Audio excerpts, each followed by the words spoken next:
sekiranya diminta dalam peperiksaan supaya kita tulis contoh bait ataupun contoh ayat yang ada tibak di dalamnya berdasarkan teks yang diberikan, maka anak-anak mesti tulis kedua-dua bait syair ini sebagai contoh. Dan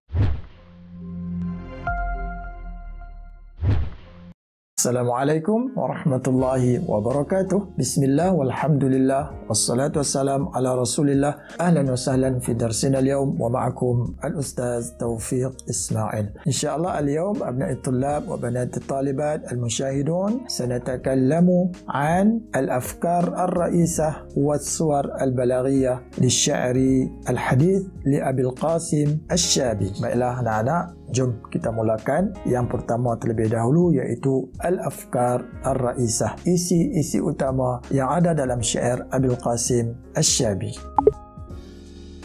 Qala al-musannif rahimahullahu ta'ala, al-imanu biqadarillahi, beriman dengan takdir Allah. Kita mesti beriman dengan ketetapan yang Allah Subhanahu wa Ta'ala tetapkan. Ini merujuk kepada rukun iman yang keenam, iaitu percaya dengan qada dan qadar Allah Subhanahu wa Ta'ala, sama ada baik ataupun buruk. Ini yang pertama. Kemudian walistijabatu alaihi bidu'ai, dan respon terhadap apa yang berlaku dan respon kepada ketetapan Allah Subhanahu wa Ta'ala itu bidu'ai, dengan doa. Kita bila berlaku sesuatu perkara ke atas diri kita, kita kena ingat itu adalah satu takdir Allah Subhanahu wa Ta'ala, dan sebagai orang beriman kita kena sabar dan banyak-banyakkan berdoa. Kemudian wal yaqinu, dan keyakinan itu, kata Abul Qasim Asy-Syabi, huwas sabilul wahidu, satu-satunya cara, satu-satunya jalan lil husuli, untuk mendapatkan alal hayatil karimati,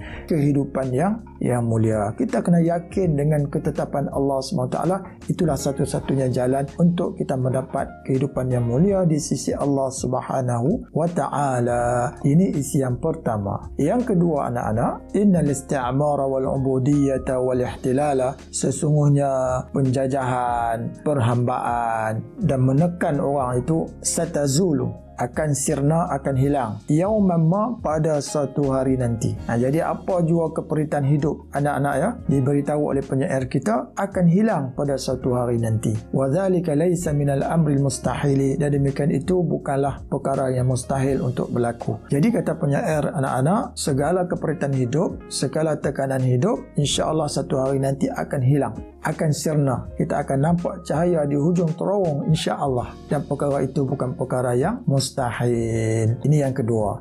Yang ketiga anak-anak, at-tamassuku bil hayati amrun daruriyun, berpegang dengan kehidupan itu adalah perkara yang sangat-sangat penting, sangat daruri. Maksud at-tamassuk bil hayati, maksudnya kita jaga nyawa kita, kita jaga diri kita, jangan bunuh diri, jangan membedasakan diri sendiri, jaga nyawa kita, kerana nyawa itu adalah modal yang Allah Subhanahu wa Ta'ala berikan kepada kita, dan itu adalah hak Allah Subhanahu wa Ta'ala, bukan hak kita untuk mengambilnya. Jadi jaga nyawa itu, jaga kehidupan kita itu adalah satu perkara yang sangat penting, kata penyair. Faman lam yatamassak biha, maka barang siapa yang tak jaga kehidupan tersebut, la makana lahu fil hayati, maka tidak ada tempat untuknya dalam kehidupan, maka tak ada guna hidup. Kalau diri sendiri tak mau jaga nyawa, tak mau jaga kehidupan, maka dalam kehidupan dunia dia tak ada apa, dia akan rugi semata-mata.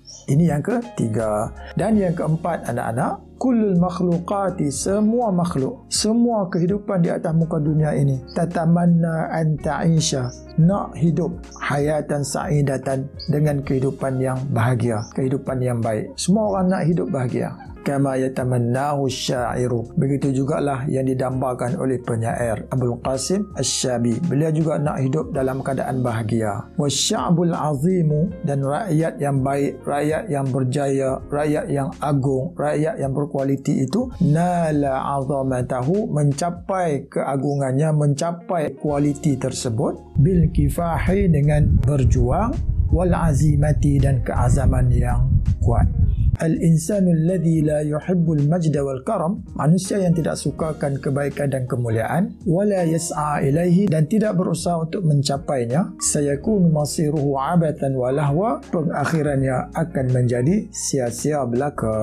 Yang keenam, al-hayatu kal mughamarati, kehidupan ini seperti suatu pengembaraan, satu perjalanan yang jauh. Tahtaju ila azimatin qawiyatin, perlukan kepada keazaman yang sangat kuat. Wal kifahil mustamirri, dan perjuangan yang sentiasa, yang konsisten, yang berterusan. Wa wad'il akhtari wal masyaqqati ba'idan, dan meletakkan segala jenis bahaya, segala jenis halangan itu ba'idan, jauh-jauh. Jadi kalau nak mengembara, kita kena tahu dah bahawa di depan kita pasti ada halangan, pasti ada kesukaran, bahaya dan sebagainya. Maka perkara itu perlu kita letakkan jauh-jauh dengan memiliki azam yang tinggi dan juga perjuangan usaha yang berterusan. InsyaAllah kita akan berjaya melawan segala bahaya dan juga halangan tersebut.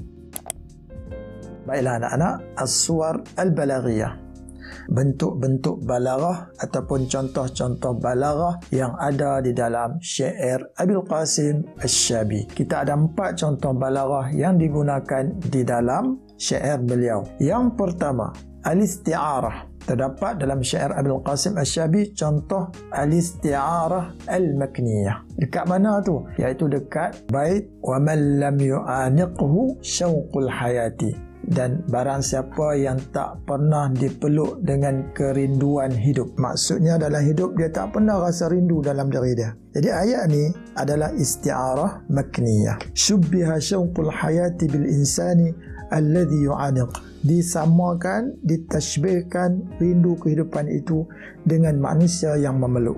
Itu pada asalnya, kerana kita semua tahu isti'arah asalnya adalah tashbih. Kemudian apa yang berlaku? Huzifal musyabbahu bihi, dibuang musyabbah bih, iaitu al-insan, iaitu manusia, wa rumiza yu'aniq min lawazimihi, kemudian digantikan manusia yang dibuang itu dengan salah satu sifat yang ada pada manusia tersebut, iaitu memeluk. Kemudian sifat itu dipinjamkan, diberikan, diletakkan di hadapan perkataan syauqul hayati. Maka ini adalah bentuk isti'arah makniyah, iaitu dibuang musyabbah bih, digantikan musyabbah bih yang dibuang itu dengan salah satu sifat yang ada pada musyabbah bih yang dibuang dan diberikan kepada musyabbah yang disebutkan, iaitu perkataan syauqul hayati. Ini yang pertama. Yang kedua, yang jadi isti'arah dalam syair Abil Qasim Asy-Syabi adalah pada bait damdamatir rihu bainal fijaji, bermakna dengan maksud damdamatir rihu kal insan. Jadi dalam ayat tasbih ini, syubbihar rihu, disamakan, ditashbihkan angin ataupun rih itu bil insan, dengan manusia, alladhi yudamdim, yang bercakap dalam keadaan marah. Jadi disamakan angin dengan manusia yang sedang bercakap dalam keadaan yang marah. Kemudian huzifal musyabbahu bihi, dibuang musyabbah bih, iaitu al-insan, wa rumiza damdamat, kemudian digantikan dengan damdamat min lawazimihi, yang merupakan daripada sifat yang ada pada musyabbah bih yang dibuang. Jadi jelas di sini bahawa yang dibuang adalah musyabbah bih, kemudian digantikan musyabbah bih yang dibuang itu dengan sifat yang ada padanya, iaitu damdamat, dan diberikan kepada arih. Maka ini adalah bentuk isti'arah makniyah. Maka dua ini adalah contoh kepada isti'arah makniyah yang ada di dalam syair Abil Qasim Asy-Syabi.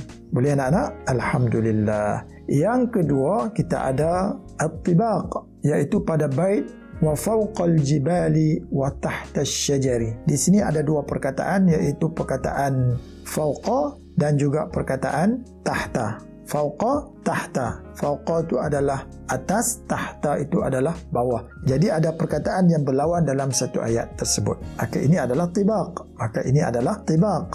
Dan tibaq ini adalah tibaq ijabi. Kerana ia lawan, betul-betul lawan lah. Dia tidak menggunakan tidak ataupun la. Dia tidak menggunakan atas, tidak atas. Tak, dia menggunakan atas lawan dengan bawah. Ini adalah tibaq ijabi. Dan ada satu lagi contoh at-tibaq ijabi yang ada dalam syair beliau, iaitu pada bait fawailun liman lam tashuqqul hayatu min saf'atil adami al-muntasiri. Jadi dalam dua bait ini terdapat perkataan berlawan, iaitu pada lafaz al-hayah dan juga perkataan al-adam. Hayah maksudnya hidup, al-adam maksudnya tiada ataupun matilah, tak wujud. Jadi dua perkataan ini berlawanan antara satu sama lain dan ia merupakan tibaq ijabi. Jadi anak-anak Ustaz nak pesan, sekiranya diminta dalam peperiksaan supaya kita tulis contoh bait ataupun contoh ayat yang ada tibaq di dalamnya berdasarkan teks yang diberikan, maka anak-anak mesti tulis kedua-dua bait syair ini sebagai contoh dan kita tandakan perkataan mana yang jadi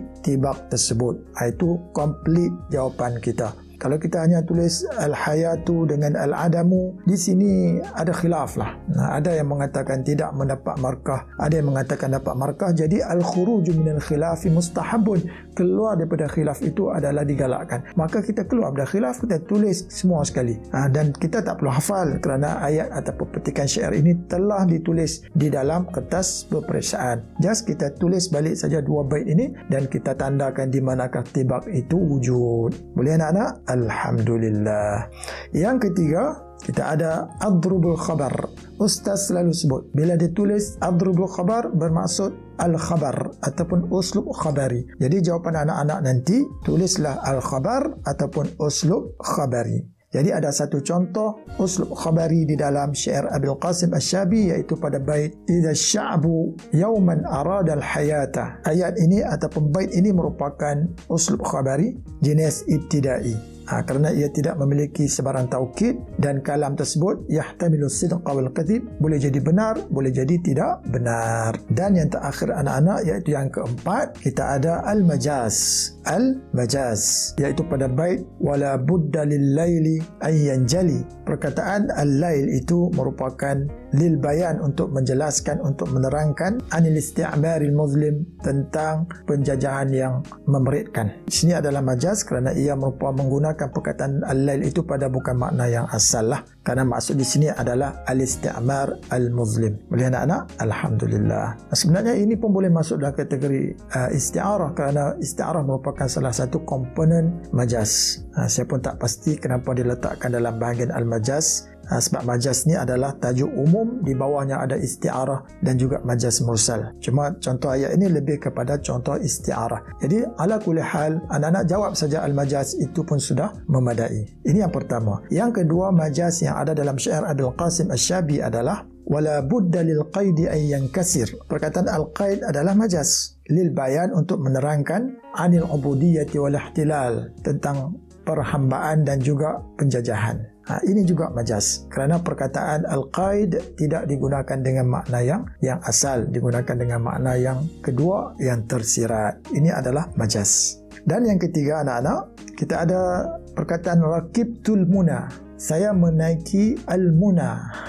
Perkataan al-muna lil bayan, untuk menjelaskan maksud anil fauz, tentang kemenangan. Bila sebut muna maksudnya fauz, kemenangan. Jadi ketiga-tiga contoh yang Ustaz sebutkan ini semuanya adalah contoh majaz yang lebih kepada isti'arah. Jadi ala kulli hal, anak-anak jawab sahaja majaz, insya-Allah terbaik. Mudah-mudahan bermanfaat untuk semua. Idza kana ladaikum su'alun aw istifsarun, kalau ada soalan, ada pertanyaan, tafaddalu uktubu fi ta'liqat, tulis di ruangan komen. Wa bihadza nunhi darsana al-yawm wa dumtum fi ri'ayatillahi wa amnih. Wassalamu alaikum warahmatullahi wabarakatuh.